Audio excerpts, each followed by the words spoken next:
We do start with a Fox News alert. 2 migrants charged in the death of that 12-year-old Texas girl are set to appear in court this morning. Todd Pyro joins us right now with what we can expect, Todd. And that young girl had just gone out on a walk to her local convenience store, never to return. 12-year-old Jocelyn Ngari's body found lying in the shallow waters of a Houston area creek early last week. The medical examiner determining that her cause of death was strangulation. Prosecutors charging 2 men in their early 20s, both with capital murder. The 2 suspects are Venezuelan nationals who are roommates that ICE says entered the United States illegally back in March. Both were initially arrested upon crossing, but then released back into the country shortly thereafter. Police believe Jocelyn snuck out of her home the night before she was found dead and met the 2 suspects on her way to the convenience store. The 3 then walked to a nearby bridge together, where police believe Jocelyn was killed, but it remains unknown if Jocelyn knew the men at all before that incident. Police say the results of a sexual assault exam on the victim are still pending, but a Harris County prosecutor wrote in a court filing that the suspects allegedly ripped off her pants and tied her up underneath that bridge. The 2 suspects are due to appear in court this morning. All right, guys, so we got to talk about a story that is the Democrats' worst nightmare going into the election, which are the consequences of Biden's open border policies. This guy has let people into this country at an unprecedented rate at the southern border. And we know that gangs, criminals, thugs, people with bad intentions are coming into the country, and we are seeing the consequences of this across the country. Okay, people have been killed. People have been robbed. Young women, young girls have been killed. And unfortunately, again, the worst possible thing that you can think could happen to a young girl has happened to young girls at the hands of migrants. Now, in this case of Jocelyn Ngari's death that has gone viral, you have 2 illegal immigrants from Venezuela, 2 men, okay, that Biden let into the country, okay, played catch and release with them. They ended up murdering this girl and, again, doing the worst thing possible that you can imagine to her. Now, what we got to talk about here in regards to the situation is the response to it from this clear and obvious Democrat woke judge by the name of Lina Hidalgo out of Harris County, who's going to blame Republicans for what happened, while at the same time saying, hey, we shouldn't politicize the situation, but it's the Republicans' fault. More specifically, it is Trump's fault. And thank God that there was a reporter there that actually had some integrity and called this woman out to her face after she tried to blame Trump for something that Trump has absolutely nothing to do with. So without further ado, let's get into it. Ngari front and center at today's meeting at Harris County Commissioner's Court. That's Maria, Fox 26 political reporter Greg Rugen. Greg, did county leaders have anything to say? Yeah, it was mostly Judge Lina Hidalgo talking. She says evil happens regardless of immigration status. And she also spent time blaming Republicans for the conditions that led to Jocelyn's murder. When the former president decided that he did not want Biden to have a win on immigration, he told his party to pull out of that agreement. So blaming things on the current immigration policy is absolutely political, and it really breaks my heart that people would politicize the sadness that tragedy. To me, it hurts even more that they're being used as pawns in this fight over immigration that doesn't even exist because Biden and McConnell agree. It's just that Trump won't let him move it forward. All due respect, Judge, you said this issue shouldn't be politicized, but by pointing the finger at former President Trump and Republicans in Congress, aren't you politicizing it? I think I answered the question. So, yeah, I mean, this is about Jocelyn. This is about her family, and if we want to, Judge, as I said, talk about immigration. You didn't answer the question.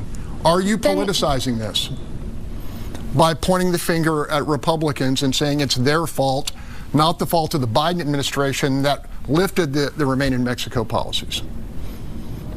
Again, the Biden administration reached an agreement with Leader McConnell to address this, but this is not about immigration. I'm not going to feed into that. Wow.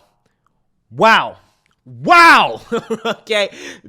So what you have here is a massive hypocrite who got instantly destroyed by this reporter. In fact, I would go as far as to say she was humiliated, okay? Because this reporter revealed that this judge doesn't seem to be too bright, okay? Like I try to tell you guys all the time, I just talked about the woke judge out there in Douglas County, Georgia. We're not sending our best and brightest to the higher offices in this country, okay? We have another example of somebody who clearly is not that intelligent being able to achieve becoming a judge, right? Which, again, goes to show that, hey, you really don't have to be that smart, right, in this country to achieve success, okay, at the highest levels, okay? So for all the race hustlers out there boo-hoo, whining, and crying, oh, we can't do it.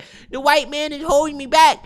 Black people have to work 5 times and 10 times as hard and have to be 10 and 20 times as qualified and as smart as the white man. I'm telling you right now, I'm giving you 2 examples, 2 solid examples of how that's just not true, okay? This judge, okay, who seems to be a Latino woman, okay, that's what it looks like to me, and the black judge out there in Douglas County. I mean, she's not a judge anymore. She got removed. But I'm just saying, we do not have the best and the brightest in these positions of power. We really don't. But anyways, so again, what did this reporter do? Well, this reporter instantly exposed this woman's hypocrisy in the sense that, like all Democrats, when something happens that makes them look bad because it's a result of their policies, they say, oh, well, don't politicize it. While at the same time, they politicize it by blaming Republicans. In this case, she tried to blame Trump. She tried to say, well, Trump stood in between Mitch McConnell and Joe Biden having a deal on immigration, which she assumes would close the border.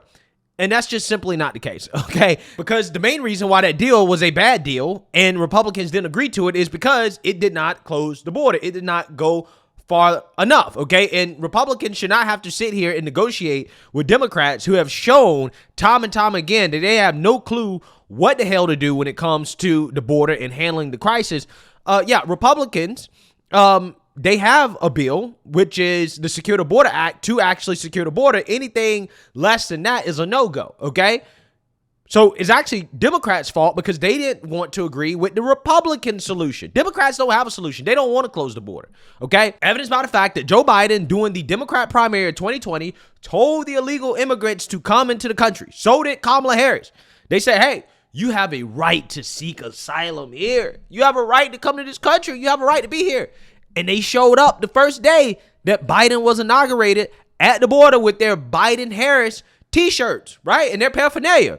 Yes, we're looking at illegal migrants on the Mexican border with Joe Biden T-shirts waiting to cross. The numbers are staggering. Again, the only people I've ever seen wear Biden-Harris paraphernalia are illegal immigrants, okay? I'm just saying. That's how pro-illegal the Biden administration is. And the first day that Biden got into office, he rolled back 90 plus executive orders that Trump had put into place to try to secure the border. So again, Biden's border has been the worst that we've ever seen. It was worse than Obama, okay? And hey, they call Obama the deporter in chief, okay? They tried that under Obama. Obama wasn't necessarily going for it, okay? Got to be honest here. Biden and his border policies have been a disaster, and there's nobody else to blame except him. But again, this is the trick the Democrats pull. Oh, well, you can't politicize it, while at the same time they're politicizing, which basically means that, hey, you can't blame us for when there are bad things that happen as a result of our policies. You can't blame us. If you blame us, then you're politicizing it, right? This is what they say. But yet they turn around and they want to blame Republicans, and they're totally fine with politicizing, right? Every time there's a mass shooting and it's a straight white male, even if he's not connected to Trump, they connect him to Trump anyways, right? They make something up, right, to try to connect him to Trump, and they say, well, it's Republicans' fault. Again, these are the same people who politicize every single mass shooting in this country that fits the narrative for them, okay? Again, got to be white, got to be straight, Christian, okay? They politicize it. But when it comes to this, though, oh, no, we can't politicize this. But blame Republicans. It's their fault. It's Trump's fault. Biden's in charge. Biden could reinstate all the executive orders that Trump had in place. Biden could come out here and say, the border is shut down. We're going to move the military to the border. We're sealing the border shut. We're going to complete the wall. We're going to do whatever it takes to make sure that our border is secure and we stop the flow of illegals into this country. He could do that. He just chooses not to. Because ultimately, at the end of the day, the grand plan is for as many illegals as possible to come into the country, and then they will get work permits and they will start to replace American workers. They will help bolster the Democrats and their voting power that they have in Congress. And eventually, they'll become citizens and they'll vote Democrat. That's what Democrats want. That is the grand plan. And as a result, things like this happen. Again, I'll never forget this one girl from Venezuela messaged me on Instagram. She's like, hey, they're gang members that are leaving Venezuela and going to the United States. Venezuela's crime rate has dropped because all the criminals have left and they went to the United States. The bag is in the United States. And again, these illegals, they're operating in these soft on crime liberal cities. They understand too. They know exactly what to do. Go to the liberal cities. They're soft on crime. And hey, we can cause as much chaos as we want. We can set up a whole criminal enterprise here, right? And it's easy. All you gotta do is go to the border and say, I'm hungry. I'm escaping political persecution. And then lo and behold, you have armies of single young men coming into this country. I mean, I'll go as far as to say, I don't even think single young men should be able to claim asylum.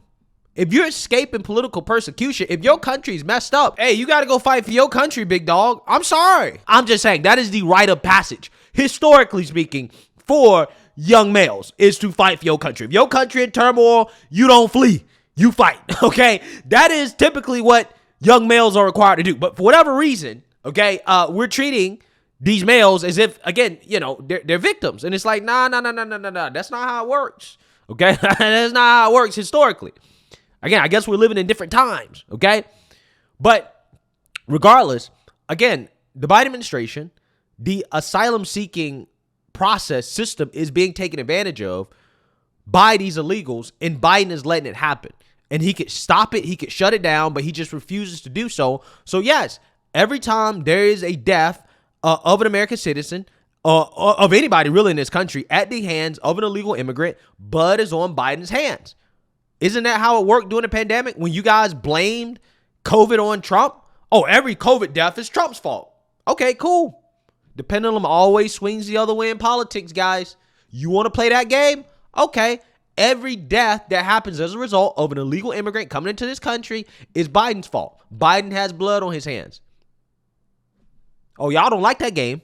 Oh, they don't like that game now. Oh, no, we can't politicize it. But they politicized the whole pandemic against Trump, even though the difference is that it is actually Biden's fault in this situation. When it comes to the pandemic, that wasn't Trump's fault.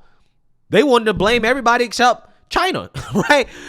Who you actually should be blaming, okay? But again, it's funny how Democrats don't like when their own tactics are used against them, even rightfully so. In this case, it is rightfully being blamed on Joe Biden and Democrats, and they don't like that. You can't politicize it, but they can. Commissioner Tom Ramsey also spoke out, telling Fox 26, Harris County has become a magnet for undocumented criminals. I believe it. Is Harris the country as a whole has become a magnet from illegal immigrants. County, based upon the policies we have in place, a de facto sanctuary county? Based on those policies, based on our unwillingness to engage, I believe it is. I think people know that cross that border, that with ill intent, that cross that border, that are coming here to do bad things. They know that they can come to Houston, Texas, the third largest county in America, and they can do really bad things and not get caught and nothing would happen. If they went a few counties to the north of us, there would be something happen to them. But they don't. They stay in what I think your term is correct. It's a sanctuary county, and we've got to turn that around. Facts. Both Judge Hidalgo and Commissioner Ramsey announced they would be attending Jocelyn's funeral on Thursday. For now, I'm live at Commissioner's Court. Greg Grugan, Fox 26 News. Dude is absolutely right. 100% right. Again, I'll never forget that story of when the illegals jumped the police officers in New York City. I mean, it just came out. It was like, yeah, these illegals, they all go to liberal cities. They go to liberal cities. and then they commit the crimes, and then they go down to red states when they're not committing crimes, and they know not to commit crimes in red states because they know that if they commit crimes in red states, then there are going to be severe consequences. Okay, so again, they operate in liberal cities. Okay, and then they go and take vacations in red states like Florida. It's just so funny how that works. But again, it's not really a funny situation. It's not a laughing matter. It's actually a terrible situation. It is terrible for our country, and we're facing the consequences of it on a daily basis. And you have Democrats coming out here saying, don't politicize it. You can't do that, except we can politicize it against you. And again, I'm so glad that this reporter actually called out this judge. I think that she is, yet again, another clear example of how we're not sending our best, right, when it comes to putting people in positions of power in this country. Let me know what you guys think. Make sure you like, comment, and subscribe. Most importantly, share a Black conservative perspective. Peace.